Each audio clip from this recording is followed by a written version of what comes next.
This is Wildcat Country. It's only right. The ball's in his hands. A milestone victory for Arizona. Simon says championship. All the inside scoop on U of A athletics. It's up for the end zone. Arizona has scored the touchdown.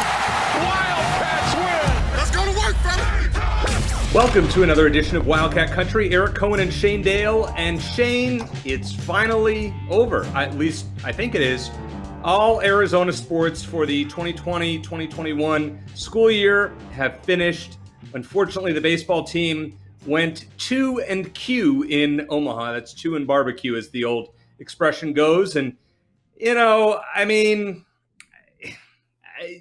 I don't even know what to say, Shane. That Vanderbilt game was excruciating. And I really believe that if the Wildcats had won that game, you know, we're talking about a potential national championship team. Yeah, I agree. And we talked about that last week, Eric, is that if they got past Vandy, we expected them to get to the finals. And I still feel that way. I think, you know, we talked with Coach Johnson last week about this and how resilient this team is, how they hadn't lost 2 games in a row in 2 months. But you got to remember, this is still a group of 18, 19, 20-year-old kids, really. And that loss to Vanderbilt was excruciating. You know, it just had to be. They had the game twice, really. They were ahead, and then Vanderbilt tied it up. They took the 5-3 lead. You figure, okay, they're on their way to finding a way to win this one. They've overcome the great Kumar Rocker. They're going to find a way. And then they get some bad luck. There was a pitch that probably should have been called a strike that turned things around. It wasn't just that. They had plenty of chances in extra innings. But I think just to lose a game like that, it's just deflating. And you know, going into the Stanford game, you know, we talked last week as well about Garrett Irvin, their number 2 starter. Which one would we see? Which Garrett Irvin would we see? Would we see the hashtag Gary who shut out was it Santa Barbara, I think, in the second game of regionals, or would it be the guy who got chased in the second inning against Ole Miss? And it was the latter. And I think part of that was just because it's tough to overcome that. I know that this team is resilient, but you lose a game like that against defending champs when you think you have it in the bag probably a couple of different times. And they're used to winning games like that. All year they'd won games like that. For them to lose it, I think, was just a bit too much for them to overcome. And the fact is, look, even if they had beaten Stanford, they still would have had to win 3 games in a row to get to the finals. So I think that was really the end of it. They put up a heck of a fight. It's a shame it ended as quickly as it did. But I agree. I think if they had found a way to win that game, the Wildcats would still be playing and maybe be on their way to the championship round. Yeah, and you know, the thing was they jumped out to a nice lead on Kumar Rocker, and you're like, you know, we're all sitting in front of the TV and we're like, hey, now, this couldn't have started off better. I'm sure Jay Johnson's in the dugout thinking the same thing. Couldn't have been better. And then, you know, Rocker got on his game and the bats quieted. But in extra innings, I mean, how many opportunities does a team need to score runs? Yeah. Yeah, and when you lose games like that, you always question, okay, why didn't you butt in this situation? Why didn't you run this situation? And Jay Johnson got those questions as he always does. But yeah, plenty of opportunities. You could look at it the other way around. Vanderbilt also had some opportunities before they finally put the game away. And Arizona's relief pitching was outstanding. For the most part. I know that, you know, going into extra innings, it was fantastic. So it was a coin flip game that didn't go their way, and that was a nail in the coffin. I am sick, by the way, of our teams getting eliminated by Stanford in the postseason. I'm sick of Stanford. I'm tired of them. I want them to go away. You know what, Shane? I didn't even think of that. When you go to women's basketball. It was women's golf Stanford too? I think so. I don't remember off the top of my head, unfortunately, but I think so. They're quite an academic school. We get that. Listen, it's frustrating, but I asked Jay Johnson. It took me a while to spit it out last week. If you make it to Omaha and you lose 2 games in a row, is it a disappointment? So I'm going to ask you now, is their season a disappointment or is it still a resounding success? Oh, hell no. No, whenever you get to the College World Series, Eric, with that many teams and that many variables. Look, number 1, Arkansas, the best team in the country all season, didn't even make it to Omaha, okay? You want to talk about disappointment. Absolutely was a successful season. They'd waited so many years to get back there. Like Jay Johnson said, he felt like last year they had a College World Series caliber team. They didn't have a chance to get there, obviously, like everyone else did because of the pandemic. So, no, not at all. I think you could maybe make that argument a little more if they had just gotten blown out by Vanderbilt and that was the end of the season. And then they got blown out by Stanford on top of that. But they didn't. They went toe-to-toe with the defending national champions against one of the best pitchers in the country. The game could have gone either way. They probably should have won that game. And again, I think if they had, they'd probably still be in Omaha, maybe making a deep run. But no, not a disappointment at all. Thrilled that they got back there. Thrilled we still had sports to talk about this late in the season. And I still, you look at the whole body of spring sports, Eric, and I'm going to grandfather the women's basketball team in there because they played until April. So many positive things to talk about. I know we're going to get into some potentially negative stuff here in a second, but I am proud to be a Wildcat. It was tough after football season and then, men's basketball and the sanctions and self-imposing the postseason ban. But it was a great couple months. It had to end at some point, but no, successful season all the way for Jay Johnson's guys. Yeah, and Shane, let's be honest. I mean, you're never going to get it for Arizona. If you're looking at the overall body of work in spring sports, you're probably never going to get better than that. Where you have, the softball team make it to the final 8, the baseball team make it to the final 8, the women's basketball team one shot away from a national championship, women's golf in the final 4, men's golf conference champions. I just don't think you're ever going to get better than that. I mean, unless one of the sports wins a national championship. But I know we talked about and volleyball, beach volleyball finished number 9, as you said. I'll just add this, Eric. The only thing that was missing was a national championship. Like you said, it's like, right. Would you rather have just one spring program do great and win a title and all the rest be mediocre and not do well, or would you rather have what we had, which was no championships, but a lot of great runs? A Final Four run by the women's basketball team, College World Series by baseball and softball, and so many other successes. So I don't know how you balance all that out, but I realistically, you couldn't ask for more than what Arizona Athletics delivered in the last 2.5 months. So I have to be careful with my terminology here, Shane, because we talked about it a few months ago. I'm not going to use the term lesser sports, but at a university, there are generally 5 major sports: football, men's basketball, women's basketball, baseball, and softball. At least for Arizona, those are the top 5 sports. Football was a disaster. Men's basketball was fairly average with the tournament ban. We don't know how good they could have been in the tournament. Women's basketball was one shot from a national title, and softball and baseball both made it to the final 8. For 3 of your 5 sports to be in the top 10, that's fantastic. And the men's basketball team, in all reality, was probably a fringe top 25 team. Other than football being a disaster, I mean, really, it's been an amazing year. And when you look back on it, we've had the craziness with all of those teams and the head coaching changes in football, men's basketball, softball, and we'll talk about possibly another one. Speaking of men's basketball, coming up after this segment, we're going to talk to Jack Murphy, who is an assistant, the lead assistant for Arizona men's basketball. He was there under Coach Sean Miller, and now he's there under Coach Tommy Lloyd. So we're going to ask him about the transition, what next year's roster looks like, and much more. But I'm kind of worried about baseball because the rumors have come out. Now, we're recording this on Wednesday night, and so who knows by the time that this podcast is released what's going to happen. But the rumors are that Jay Johnson is in the final 3 at LSU, and his pitching coach, Nate Yeskie, is likely to take a job at Texas A&M. What do you know about that? Same thing you do. And I'm disappointed, not disappointed in Coach Johnson. I mean, he's been a great guest on this show, and I get his interest in the job. I mean, and I imagine, LSU is one of the premier baseball programs in the country. And so I'm sure SEC school could offer him more money. Probably the same reason Tony Amato left the soccer program for Florida.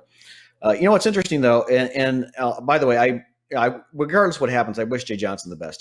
He's been great with us. He's been a great coach. Hopefully he's managing at High Corbett again next season. I really hope he's back. But what's interesting, Eric, I was thinking about, LSU is a better job potentially. In terms of on-field success, it's interesting that LSU and Arizona have very similar resumes when it comes to national titles and College World Series appearances. Arizona has 4. national championships all time. LSU is one of only 4 programs with more. They have 6, which, by the way, is half of all the SEC national championships total. Arizona's last national title was 2012. LSU's was in 2009. Arizona has 18 College World Series appearances all time, same as LSU. And yes, LSU has probably been a bit more consistent, but the Wildcats are up there. And it's interesting, again, that Arizona isn't known for being a baseball school as much as it is. Now, Jay's told us on this program how much he loves Tucson. He loves the community here. And I'm sure that's true. We're thinking, how could you say that, Coach? I totally get being interested in the LSU job. But Jay's a pretty straight shooter. I'm sure he meant it. There's no reason to think that this team couldn't return to the College World Series next year if Jay Johnson returned and if Nate Yeskie returned, which it sounds like he might be have one foot out the door already. Let me mention one other thing. Lest we think this situation would only affect the baseball team. Remember, Jay Johnson and Jed Fish have been working on some multi-sport recruits, according to Jay Johnson, guys who want to play baseball and football. Jay told us that himself before the season started. One of those guys is probably Robbie Snelling, 4-star linebacker who was in Tucson when Arizona played Ole Miss in the Super Regionals. So, all the good feelings the last couple of months had to end eventually, and it's been at least 4 minutes since we had a head coaching change in Arizona, so we had to have another one potentially. But again, hopefully Jay's back. I certainly don't begrudge him if he takes the LSU job, but hopefully maybe we can put an ear into or something in the LSU athletic director's ear about, hey, don't hire that Jay Johnson guy. He's a shifty character, just to try to get him back. Well, I mean, you're right. But here's the thing. I mean, if LSU comes offering, Shane, you got to take it. And I mean, that's a job that is going to pay at least, I would think at least $1 million more. And let's be honest, as much as I love living in Arizona, if somebody offers me $1 million to go, $1 million more than I'm making now, which, good luck with that, to go work somewhere else, well, guess what? You certainly have to think about it. I certainly hope Jay Johnson stays. I think he is a wonderful coach and ambassador for the University of Arizona. And I think that regardless, I hope Dave Hickey and Dr. Robbins offer him a gargantuan extension as far as baseball coaches go. Pay the man. You want this guy to stay here forever. You don't want him to be flirting with LSU. You want him to say, hey, listen, I'm happy in Tucson. They're paying me enough money. I don't want to uproot my family. I hope that's the case. If Jay leaves, Nate Yeskie is the ideal replacement for the baseball team. If he leaves as well, if we lose both those guys, it is an out-and-out disaster. And I'm sorry, but that's on Hickey. Well, sometimes you just can't match the money. I mean, you can only do what you can do. Can't lose and both. They already, I agree. I would love to keep one of the two, but money talks, and they already, frankly, they already spent quite a bit of money with the Dia Barnes contract. So I don't know how much they have left to use there. I'm sure that if they can put together a package to keep Jay Johnson around, they will. But like you said, Eric, I don't blame him if he takes the job. I really hope he sticks around because again, I think. And Nate Yeskie possibly leaving throws a wrinkle in that as well. But I think this roster as it is could be as good, if not better, next season. So I'm sure that Jay Johnson has things to think about beyond that. But Dave can only do what he can do. I don't know I don't know what the offer looks like at LSU compared to Arizona, so I can't really talk the numbers. But I don't know if he can match it. And even if he does, would if you're looking at the same amount of money at LSU versus Arizona based on the prestige of the programs, like I said, Arizona's up there, even though maybe the national perception is they aren't. But LSU is further up there. They just are. So I don't know if you can pin it all on Dave Hickey. I hope he certainly makes an attempt to keep him. But, if Jay wants to leave, he wants to leave. And again, we'll have to see if LSU wants him. He's one of 3 finalists. And if he picks someone else for the job, maybe this is a moot point. And, we're all happy to have him back next season. Well, another new coach at the University of Arizona, Becca Moros, taken over the women's soccer team after Tony Amato, as you mentioned. Shane went to the University of Florida. So a lot of new coaching changes if Dave Hickey's been busy. Football, men's basketball, soccer. Let's hope baseball is not one of them. Losing Nate Yeskie as an assistant, I understand. But please, let's try to keep Jay Johnson and pay the man. Extend him. Let's give him – baseball is bringing in revenue. Pay him. Show it's worth it. Keep him here for life. Just like, well, at least they gave Dia Barnes a really nice contract as well. All right, a guy that they also decided to renew was Jack Murphy, with the basketball team, and I'm very curious to find out what his life looked like when Sean Miller went out the door and Tommy Lloyd was about to come in the door. We'll find out here on Wildcat Country. Very pleased to be joined by assistant coach for the basketball team, men's basketball team, Jack Murphy, who is a holdover from the previous staff, now on Coach Tommy Lloyd's staff, former coach at NAU. Coach, first of all, welcome. Thanks for joining us here in Wildcat Country. Just can you describe what the last, 6 months have been like for you in being retained by the new staff and just kind of that transition, what that period's been like? Yeah, it's a lot of coaches use the term whirlwind, I think too much. And I think that might be too much of an understatement in this scenario. We went from having a fun season with a great group of guys and a coaching staff that I had really gotten close with Coach Miller, Danny Peters, obviously JT being on staff, David Miller. And for that, the season ends, and normally when there's a change, it happens right after the season. And so for that time period, of March, and you're still working towards like next year's team. We had plans, we had recruited other guys and done other things. So when that change did happen, it was kind of a surprise, I think, to all of us. But fortunately for me and my family, I knew Coach Lloyd previously, and when he got the job, I was just fortunate enough to be retained by him, and he called me on his way to the airport from Spokane as he was going to get on the plane and said, "Hey, I'm coming into town," and stopped by the hotel. So went over there that night with my wife and, got to sit down and talk, and just couldn't be happier to still be a Wildcat. Yeah, Coach, tell us about your history with Tommy Lloyd. How well did you know each other before he came to Tucson? Yeah, it's funny. So when I was with the Denver Nuggets, Mark Workentine was our general manager, and Mark in the summertime would always kind of like do these little projects. He always felt like, it was a slower time in the NBA. It's when everyone took their vacation. I didn't have a family at the time. I was young. I was, a go-getter. I wanted to do different things. And so he gave me a project of going out and meeting with different college coaches, kind of in preparation for the season ahead. And, not just talking about their teams, but like guys in their conferences. So I remember he sent me out to Stanford. I saw Stanford practice, getting ready for like a foreign tour. I went up to Washington, spent a day with Coach Romar, went over to St. Mary's, spent a day with Kyle Smith, who was actually there as an assistant. And Tommy, I went to Gonzaga, went to Spokane and spent a day there with Tommy. And, from that time, that had to be like the summer of 2007, maybe.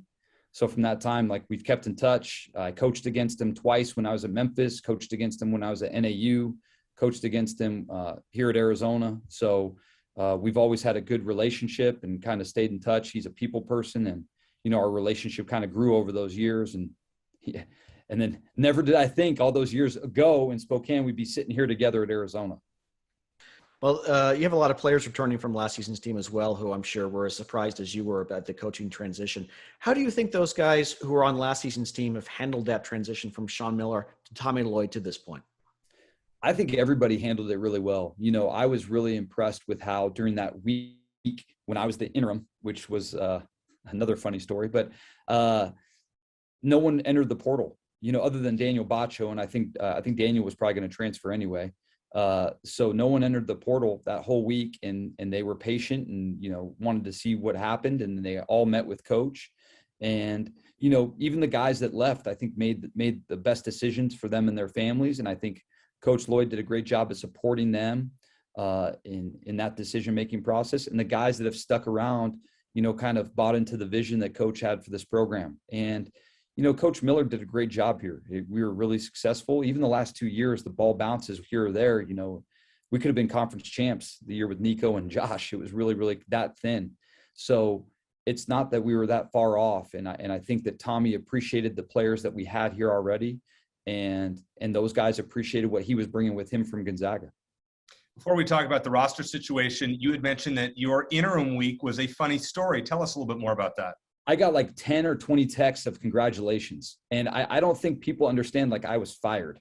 So I had family and friends that aren't like as in tune with basketball that were congratulating me. Hey, this is your lifelong dream. I'm like, well, not really. But I appreciate the text. So then I had other friends saying, I'm sorry, but it was, it was more of, the last place I wanted to be was stuck in the middle of that. But I love this program. I love this school. And I wanted to make sure no matter who got the job, that it was, in a good place, because Coach Miller had done a great job getting it to where it was, and wanted to make sure that it was handed off in the right way. And you can put Arizona head coach on your resume now, correct? I don't know if I can. I know what I think you should. What I can't do is cash a 1 week long Arizona head coach paycheck. I didn't do that. But touche. I'm just glad that time's over with, and we're getting back in the routine and back in the roles that that I signed up for. Yeah, I remember, when we went to school about the same time in the early 2000s and seeing you on the sideline working under Coach O. And so it's kind of cool that you were able to come back after your stint at NAU and really be a part of Coach Miller's staff and now staying on board. I think it's great to have that transition, obviously. I want to ask about the roster construction for next year. I think a lot of fans want to know, is this roster as it stands now pretty much what we're going to see on opening night? Or do you expect, and I know you can't say anything, do you expect a couple more players to come on board? I think that the way college basketball is right now, it's so fluid. I mean, it can go on, into July without being fully set. You look at what Oregon's done over the years. Oregon does this every year, where they add a guy in July or August that really impacts their team. I mean, I think they got Nafali Dante a couple of years ago. It had to be August because I saw him play in Peach Jam, and a month later he's an Oregon Duck. So, I wouldn't say that we're completely set yet, but I also wouldn't say that we have anything solid on the horizon. We're just kind of, keeping an eye out for guys making their decisions, because there's a lot of decisions being made this week in terms of the G League Combine, the NBA Combine, and we'll kind of see what filters out of that.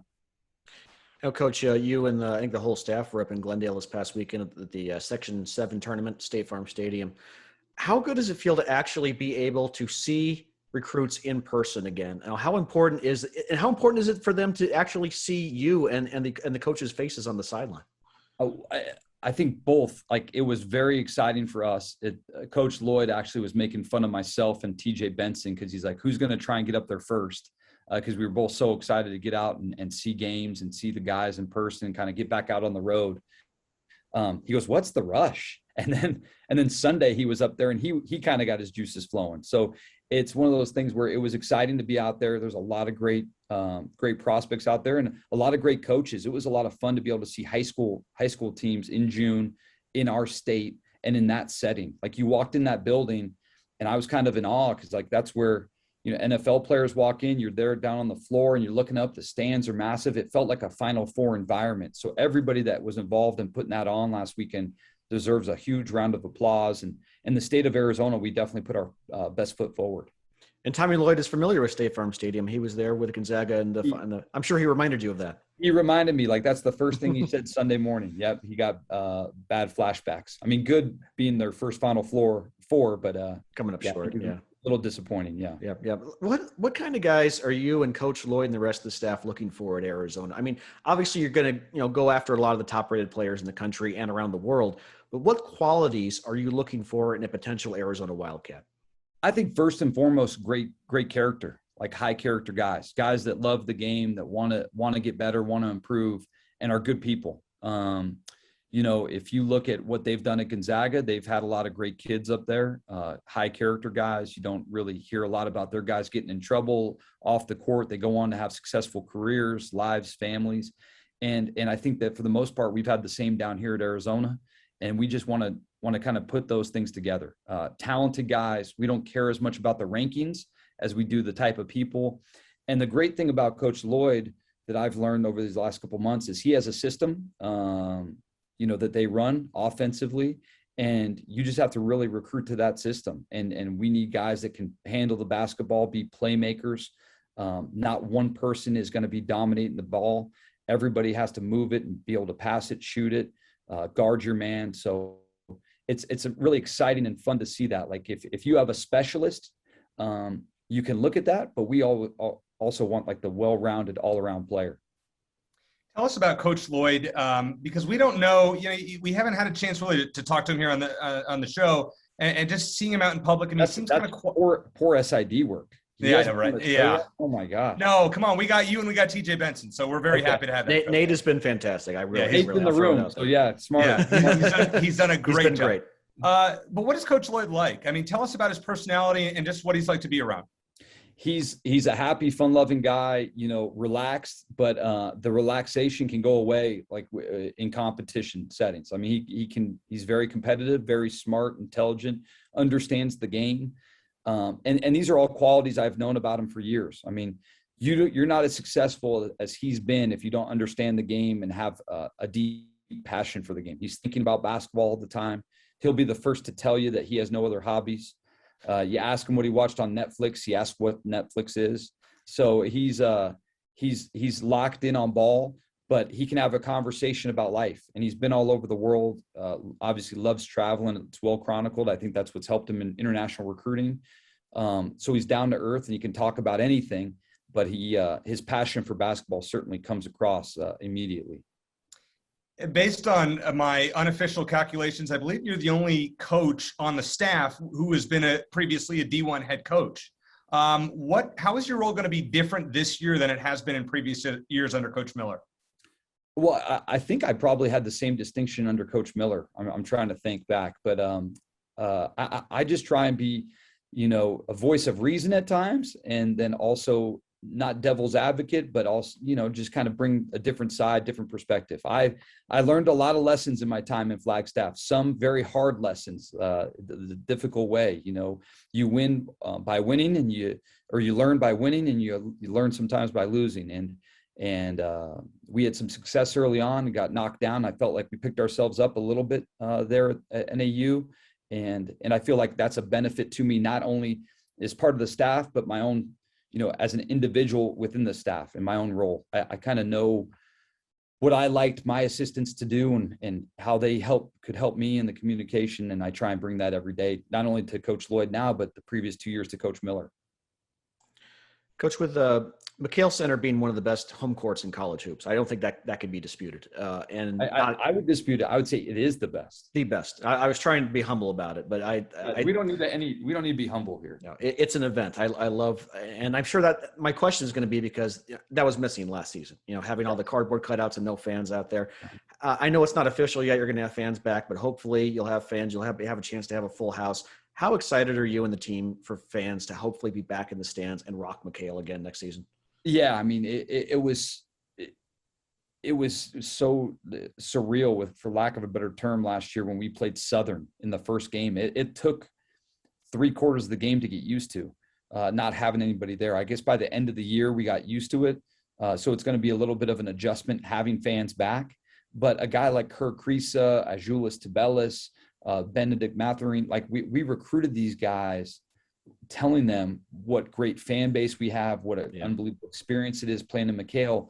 Like, I almost feel like they're going to be in their second year at Arizona, but this is coming up on their first year at Arizona. Like, it's going to be their first Arizona experience. They didn't get the full breadth of it last year. And some programs did later on in the year. They had some places that had fans. We really didn't have that experience. And I thought the guys did a great job with it. But there's nothing better than coming into a packed house in McHale. And I just can't wait till we can open it up possibly for a red-blue game, whenever that is, late September, early October, and they get their first experience and feel the power of McHale. Eric and I are excited to be back in the stands as well, for sure. We'll definitely get down there when we can. Last question for you, Coach. We really appreciate your time. I know how busy you are. I'm sure a lot of fans know that your father-in-law happens to be Jim Livengood, former athletic director at Arizona. How is he doing? Does he still keep up with Wildcat athletics? I mean, I'm guessing he has to, right? Yeah, no, he's doing really well. He's the best father-in-law anyone could ask for. He's tells me every day it's a great day to be a Livengood and a Murphy. And anyone that knows him knows that's a joke, because he always used to say it's a great day to be a Wildcat. But he's doing really, really well. He's moved back here to Tucson with my mother-in-law, Linda, and they're close by to our three kids. And then my brother-in-law lives up in Phoenix with his son and wife. So they're close to the family, and he definitely keeps up with athletics, and he's just a great man. And I'm very fortunate to be part of his family, and then also the extended Wildcat family. All right, Coach, my last question, and we asked TJ this a few weeks ago when we had him on. What are reasonable expectations for the 2021-2022 season in your mind for Arizona basketball? I think that it's reasonable to expect us to be, top 3-4 team in the league, competing there to the end for conference title. We have to see how things shake out here to end the summer, both on our roster and other rosters. Obviously, UCLA is going to be really good. Oregon's always good. But I really like our team. I'm excited about our guys. I'm excited about the jump that a guy like Dalen Terry or Ben can make.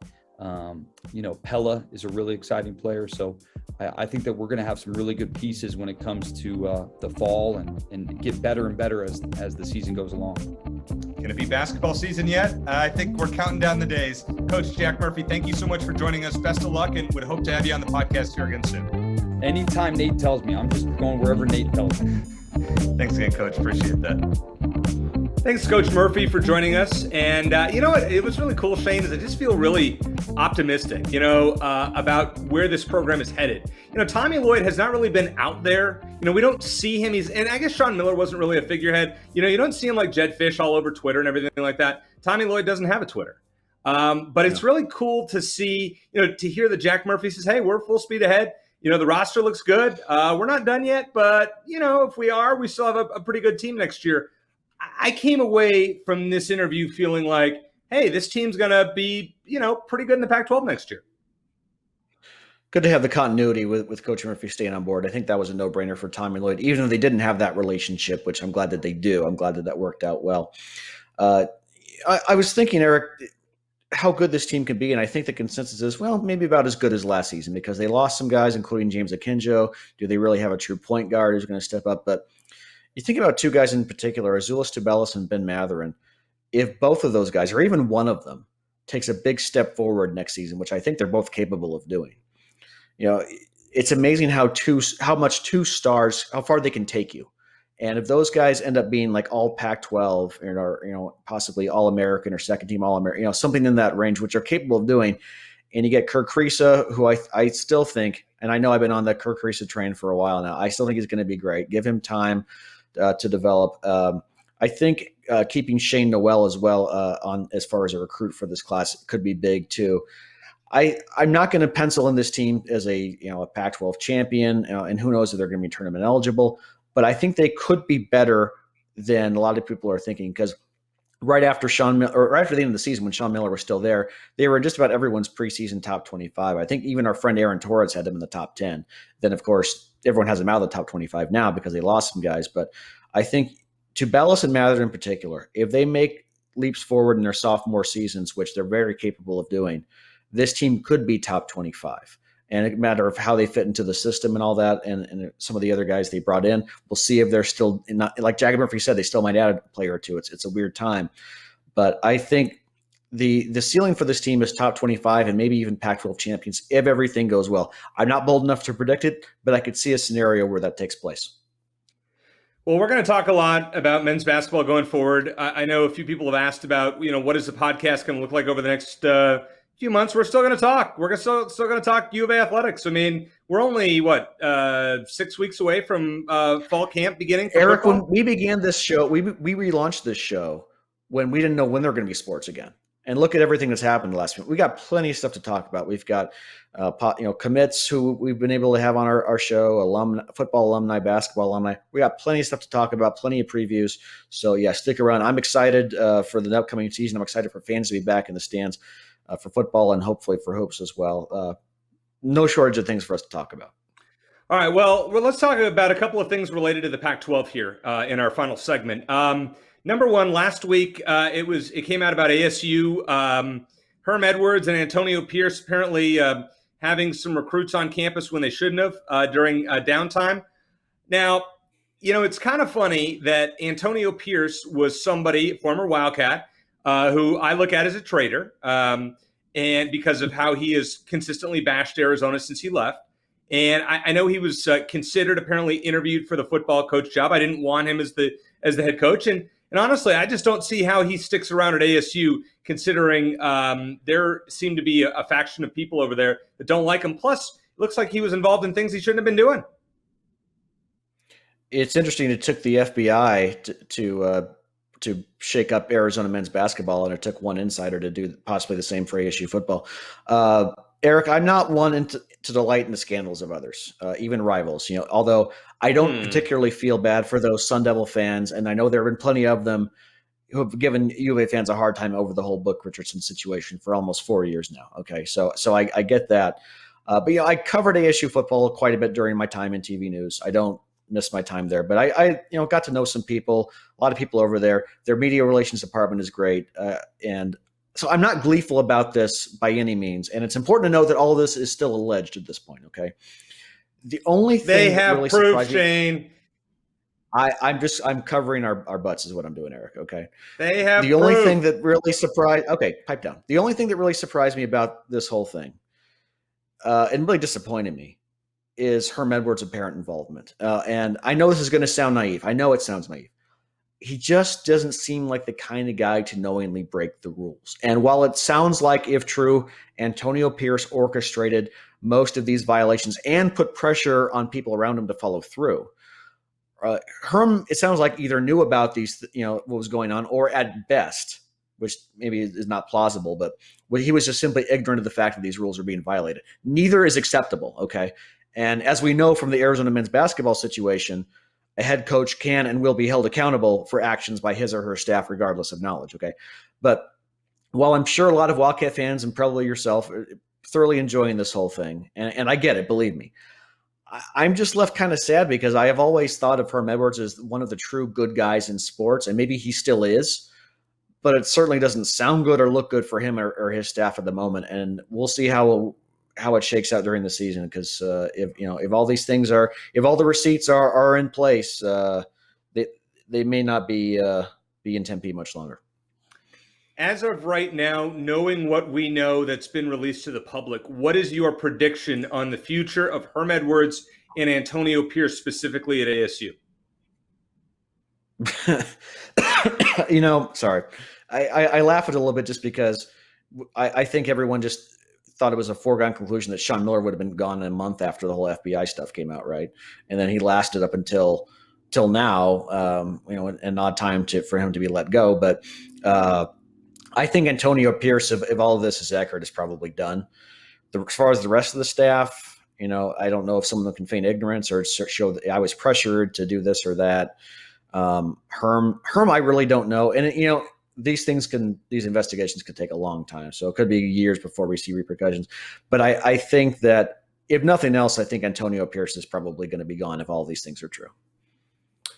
All right. Another thing that I want to talk about now, Larry Scott's tenure as Pac-12 commissioner is over in the next 10 days. And George Kliavkoff, I'm going to have to do the pronunciation guide again, is taking over. And, I like him. He seems to have a little bit of wit on Twitter. And, so he's seeming. One thing that the Pac-12 is going to be in discussions about. Now we're seeing this 12-team playoff in NCAA football. It's going to happen in 2023. And what eventually is going to happen is there are going to be 4 16-team conferences, in my opinion, 4 super conferences. And there'll be other ones, obviously, but now we're going to see some expansion again. So we have the Pac-12. I believe they're going to be the Pac-16. The question is, if you were to add 4 schools to the Pac-12, which ones make the most sense on the western half of the United States? Well, first of all, will they still keep the name Pac-12 like the Big Ten did, even though they're not the Big Ten anymore? I mean, I know they changed from Pac-10 to Pac-12. So, but anyway, 4 schools. I think the one that seems to make the most sense to me is BYU. Geographically, in terms of global competition, Utah really doesn't have a natural rival in the Pac-12, and BYU obviously would be the most natural rival. So I think they would make a lot of sense. They have strong football and men's basketball programs. Beyond that, geographically, you got to also think about San Diego State. They make a lot of sense. I know there's been talk about Oklahoma. That's interesting. And that's one where you want Arizona to ever get to the Rose Bowl. You might not want OU in the Pac-12, but geographically, that's quite a bit. That's a bit of distance between. That's really the Central United States versus the Western United States. But I know that doesn't. It's a lot of times like with pro division that doesn't really matter anyway. But I think just the one team in particular that seems to make most sense, or the one school I should say, is BYU. Beyond that, I'm interested to see what materializes.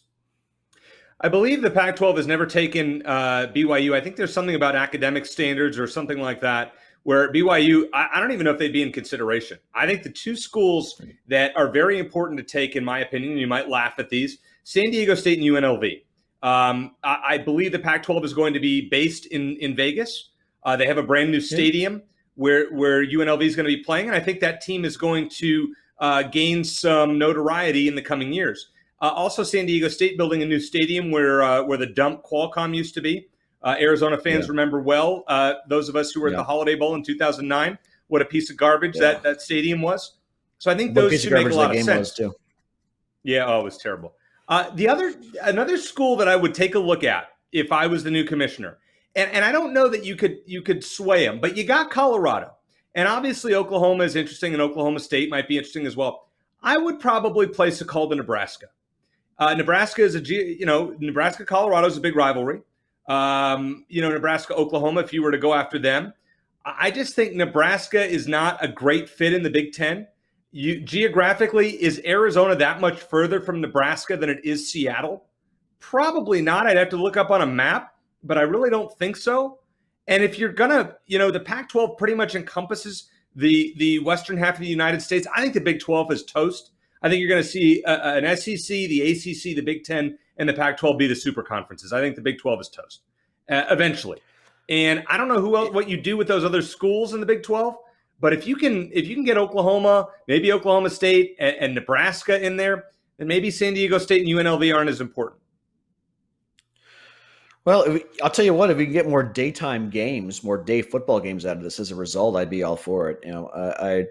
I understand that, especially home games in Tucson and Tempe, you're not going to have a lot early in the season during the day for weather reasons. But if part of the package is okay, we get some more day games out of this, and we especially for guys like us, making the trip down to Tucson, and then we can be back home here in the Valley before 2 a.m. I'd be all for it. I know there's more consideration. I'm just thinking more of a fan's perspective. But no, I think OU makes a certain amount of sense. I agree with you on San Diego. I agree with you on UNLV as well. You might be surprised, but I think that it makes a lot of sense as well. Las Vegas is becoming more and more of a sports hub, as we've seen, not just collegially, professionally. I think that would make a lot of sense as well. So we'll see how it all shakes out. I just that if you ever want Arizona to make the Rose Bowl, the more teams and the more power teams you add in there, the less likely that's ever going to be to happen. So, well, Shane, the Rose Bowl is kind of the problem in all this because they're the ones who won't budge with this new playoff. They want to have their bowl game, but now how do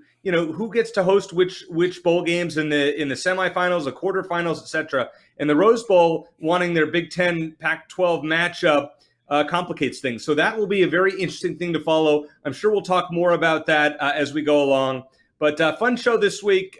Wishing, first of all, congratulations once again to the baseball team on a hell of a year. Let's hope the next time we record the podcast next week, Shane, that Jay Johnson is still the head coach at the University of Arizona.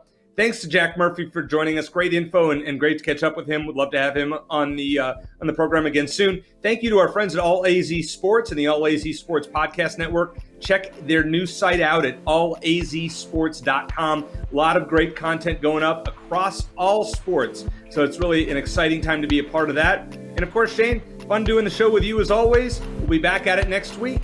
For Shane Dale, I'm Eric Cohen. Thanks for listening. And as always, bear down.